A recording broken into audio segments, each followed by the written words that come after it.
Asia কাপের প্রস্তুতির জন্য দ্বিতীয় দিনের মতো ফিটনেস ট্রেনিং চলছে বাংলাদেশ দলের। সেখানে আছেন স্টাফ করেসপন্ডেন্ট নিলয় মজুমদার। সরাসরি চলে যাচ্ছি তার কাছে।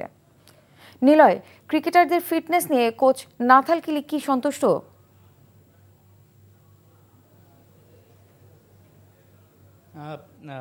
লিমা, এই মুহূর্তে আমি অবস্থান করছি মিরপুর শেরেবাংলা স্টেডিয়ামের সংবাদ সম্মেলন কক্ষে।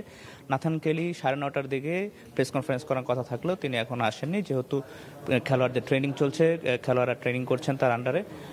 হয়তোবা কিছুক্ষণের মধ্যেই তিনি এসে পৌঁছাবেন, অবস্থা জানাবেন যে খেলোয়াড়দের অবস্থা কীভাবে কে ট্রেনিং করছেন বা কার কী অবস্থা। একদিন আগে জাতীয় স্টেডিয়ামে একটি ফিটনেস টেস্ট হয়েছিল, সেখানে খুব ভালোভাবেই উতরে গিয়েছিলেন বাংলাদেশের কিছু কিছু প্লেয়ার, আবার কিছু কিছু খেলোয়াড়দের পারফরমেন্স সন্তোষজনক হয়নি। যদি বেসিক্যালি বলতে যাই তাহলে হচ্ছে সেদিন নাহিদ রানা খুব ভালো করেছিলেন। 1600 মিটারের দৌড়ে তিনি 5 মিনিট 31 সেকেন্ডে তিনি প্রথম হয়েছিলেন।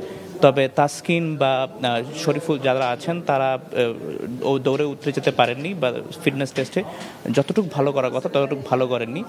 তবে আজকে এর মাঝখানে একদিন বিরতি দিলেও আজকে যে ফিটনেস টেস্ট হওয়ার কথা বা ফিটনেস পরীক্ষা, যে ফিটনেস ট্রেনিংয়ে তারা অংশ নিয়েছেন, সকাল 8টা থেকে তারা কঠোর পরিশ্রম করছেন এবং নাথান কেলি একের পর এক তাদের ড্রিল করাচ্ছেন। এখন দেখার বিষয় এটি যে একদিন আগে যাদের অবস্থা একটু খারাপ ছিল তারা এখন কেমন করে।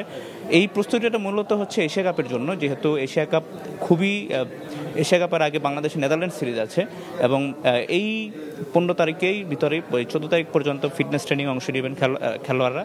এরপরে আবার তারা চলে যাবেন হচ্ছে স্কিল ক্যাম্পে।